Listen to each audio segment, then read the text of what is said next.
আমাদের অংশ থেকে একটা সওয়াব আপনাদের দ্বারা ওসিলা হয়েছে, তাদের কবরে উপস্থিত থাকবে। সুবহানাল্লাহ। এর চাইতে নেক আমল আপনি আমার জীবনে আর কি হতে পারে? এইজন্য আমার ভাইরা, আজকে আপনারা চলে আসেন, আমার অন্তর থেকে আপনাদেরকে আমি মুবারক জানাচ্ছি। আল্লাহ পাক রব্বুল আলামিন আপনারা যারা আসছেন, যাদের অনেকের মা নাই বাবা নাই, আমরা তাদের জন্য দোয়া করব। তবে আজকের এই দিনটার উপরে ভিত্তি করে আমি আপনাদেরকে নিয়ে অল্প সময়, যেহেতু এখানে মহানগর আমাদের রাষ্ট্রদূত আসছেন, মন্ত্রীরা সব আসছেন, এবং বাংলাদেশ থেকে আমার ভাই নজরুল ভাই যিনি আসছেন, আরবদের মেহমান আসছেন, আমরা তাদের সাথে সময়ের জন্য পরিচিত হতে পারি নাই। এবং আমাদের যে বিশেষ করে এখানে ইউনিস্টা, তারা সকল ব্যস্ততার মধ্যে চলে যাচ্ছে, আমার খুব ভালো লাগতেছে।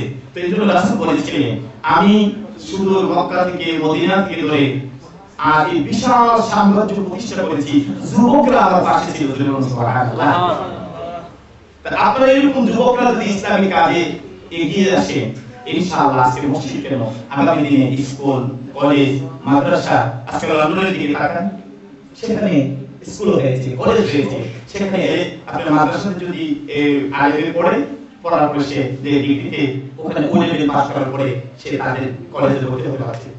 তাহলে আমরা যদি একতা ইউনিটি হয়ে আমাদের এইভাবে যদি আমাদের ইয়ং স্টার যদি সামনে সহযোগিতার পাশে থাকেন, তাহলে আমার মনে হয় এই দেশও সেই দিনটা বেশি দূর নয় যেখানে বাড়িতে হবে একটা কলেজ, যেখানে হবে একটা স্কুল, সেখান থেকে পাস করার পরে আপনার ছেলে কলেজে যে বিবাহ করতে পারবে, আরো অন্যান্য পড়াশোনা করতে পারবে, কোনো সমস্যা হবে না। আলহামদুলিল্লাহ। যদি আমরা এক থাকি, আমাদের বিরোধিতা যদি এক হয়, আমরা যদি এক সামনে কাজ চালাতে পারি। তো যাই হোক, আলহামদুলিল্লাহ, আজকে এই দিনে সব ব্যস্ততার মাঝে আমাদের মহামান্য মেহমানগণ আসছেন। আমি তাদেরকে নিয়ে অল্প সময় আল্লাহর কোরআন থেকে একটা সূরা আমি কয়েকটা আয়াত পড়েছি, সেখান থেকে কয়েকটা আয়াত তেলাওয়াত করে আপনাদেরকে নিয়ে আখেরি মুনাজাত করব। মুনাজাতের আগে আমার সভাপতি সাহেব উনি আলোচনা করেন, উনি কয়েক মিনিট আপনাদের থেকে দোয়া নেবেন, তারপরে আমরা আখেরি মুনাজাত করব। আপনাদের জন্য একটু তাবারুকের ব্যবস্থা আমরা করেছি, সেটা আপনাদের হাতে পৌঁছে দেব। আমার মা বোনরা সবাই যদি সহকারে বসেন, আমরা অল্প সময়ের মধ্যে আমাদের অনুষ্ঠান শেষ করার জন্য চেষ্টা করব। আমরা আসুন আর মূল আলোচনা যাওয়ার আগে একটু দুরূদ শরীফ আবার পড়ে নিই। আল্লাহুম্মা সাল্লি আলা সাইয়্যিদিনা মাওলানা মুহাম্মদ ওয়া আলা আলি সাইয়্যিদিনা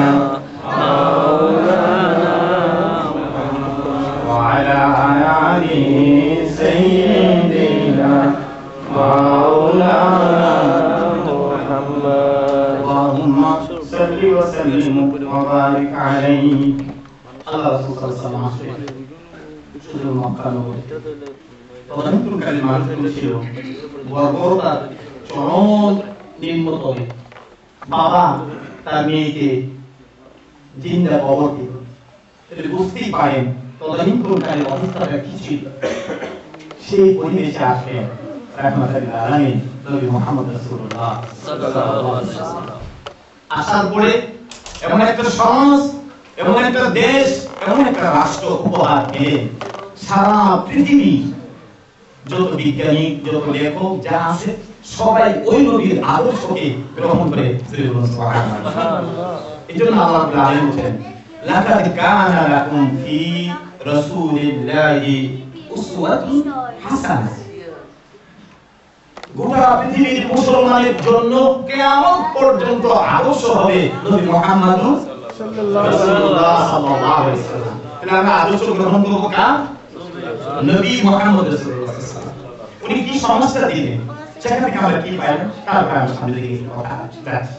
তো আল্লাহ রাসূল সাল্লাল্লাহু আলাইহি ওয়াসাল্লাম পরে এই জাহেলি মানুষগুলো হঠাৎ করে তো নবীর কথা, কালিমার কথা মানার কথা দাওয়াত দিতে যায়, নবীর কথা বিচার শুরু হয়। হঠাৎ করে গভীর রাত্রে নবী চলে গেলেন। তদানীন্তনকালেও বিভিন্ন এলাকা থেকে মানুষ আসতো আল্লাহর ঘরটাকে জিয়ারত করার জন্য। যদিও মূর্তি পূজা ছিল, কিন্তু এটাকে আল্লাহর ঘর হিসাবে তারা মানত এবং সেখানে এটাকে জিয়ারত করতো এবং এটাকে দাওয়াত করতো। রাসূল আকরাম সাল্লাল্লাহু আলাইহি ওয়াসাল্লাম গভীর রাত্রে চলে গেলেন মিনাতে, গিয়ে দেখলেন একটা তাঁবু, মিটি আলো জ্বলতেছে। সেখানে ডাক দিলেন, তাঁবুর ভিতর থেকে দুইজন লোক বাহিরে আসলো। কে আপনি? কে আপনার পরিচয়? রাসূল আকরাম সাল্লাল্লাহু আলাইহি ওয়াসাল্লাম বললেন, আমার আল্লাহ সুবহানাহু ওয়া তাআলা আমাকে এই পৃথিবীতে রাহমাতাল লিল আলামিন করে প্রেরণ করেছে, আমাকে নবী করে প্রেরণ করেছে। আমি তোমাদেরকে কালিমার দাওয়াত দেওয়ার জন্য আসছি, তোমাদেরকে কালিমার কথা শোনানোর জন্য আসছি। তাবুর ভিতরে জীবনে নবীকে দেখে নেয়, কথা শুনে নেয়। আল্লাহ নবী সাল্লাল্লাহু আলাইহি সাল্লাম কথা শোনার পরে ভিতরে যে আরো চারটা লোক ছিল তারা বলল যে তাহলে আপনি আমাদের তাবুর ভিতরে আসেন। নবীজি এই অন্ধকার মিনার প্রান্তরে তাবুর ভিতরে ঢুকে গেলেন। সেখানে গিয়ে আরো চারজন, মোট 6 জনের সাথে আল্লাহর নবী বৈশা কথা বলতেছেন। বলেন আপনার উপর যে কোরআন, আপনি যে দ্বীনের দাওয়াত দিচ্ছেন, আপনি যে নবী, আপনার উপর কিছু অবতীর্ণ কিছু আমাদের কি শোনা। রাসূল আকরাম সাল্লাল্লাহু আলাইহি ওয়াসাল্লাম আল্লাহ কোরআনের কিছু অংশ শুনাইলেন। সুবহানাল্লাহ। কি শুনাইলেন? কোরআনুল কারীমের ওই সূরা বিসমিল্লাহির রহমানির রহিম আলহামদুলিল্লাহি রাব্বিল আলামিন আর রহমানির রহিম মালিক ইয়াউমিদ্দিন ইয়্যাকা না'বুদু ওয়া ইয়্যাকা নাস্তাঈন ইহদিনাস সিরাতাল মুস্তাকিম সিরাতাল লাযীনা আন'আমতা আলাইহিম গায়রিল মাগদুবি আলাইহিম ওয়ালাদ-দাল্লিন। এই সূরা কোন শেষ করতে পারলেন না। 6টা মানুষ জিজ্ঞাসা করলো, জীবনে কত কথা শুনলাম, কত কিছু জানলাম, এত সুন্দর কথা তো আমাদের জীবনে শুনি নাই। কলিজার মধ্যে আঘাত লেগে গেছে। সুবহানাল্লাহ। এজন্য রাসূল বলেন আমার জীবনের সবচেয়ে বড় মুজিজা হলো আল্লাহর এই কোরআন। আল্লাহর নবী কোরআনের কথাগুলো শোনালেন, সাথে সাথে আল্লাহর কোরআনের এফেক্ট কলিজার মধ্যে লেগে গেল। লোকগুলোর ভিতর থেকে বাইরে আসলো, নবী গো আপনাকে বিশ্বাস করে নিলাম, এই মুহূর্তে আমরা কি করতে হবে?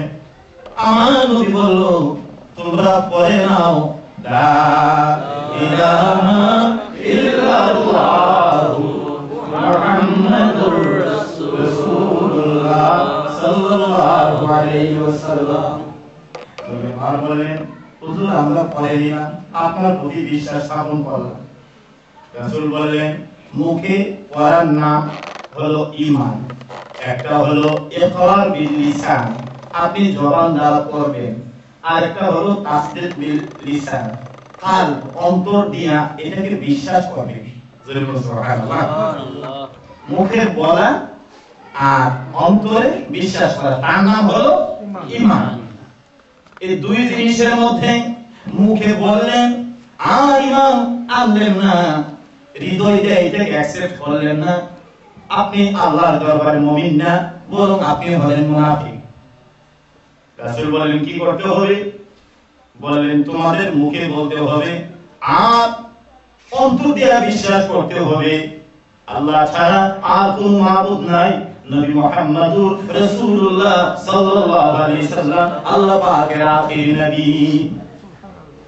ছয়টা লোক আসছিল নবীর কলেমা পড়ে, হুজুর এই মুহূর্তে খানে কাবা তো মূর্তির ভরা, যদি আল্লাহকে যদি এক মানি তাহলে কি করব বলে আর তাওয়াফের দরকার নয়, এমন অনেক সময় আসবে এই মক্কা মদিনায় তোমরা আল্লাহর দ্বীনকে নিয়ে আমি নবীর সাথে তোমরা তাওয়াফ করবে। জোরে বলুন সুবহানাল্লাহ। 10 বছর পরে সংবাদ নবী জানিয়ে দিলেন। 6টা লোক চলে গেল। ওই 6টা লোক কে ছিল? তারা সুদূর মদিনা থেকে আসছিল। এই জন্য মদিনার নাম ছিল আগে ইয়াসরিব। কি ছিল? ইয়াসরিব। মক্কার নাম ছিল বাক্কা। বিবাক্কাতান মুবারাকান, কোরআন শরীফ আল্লাহ বলেন। আল্লাহ কয় বন্ধু মক্কা নগরে যখন তোমার পাঠাইলাম, বাক্কা নগরে যখন পাঠাইলাম, সেই দিন থেকে আমি আল্লাহ ওই জায়গার নাম দিয়ে দিলাম মক্কা। জোরে বলুন সুবহানাল্লাহ।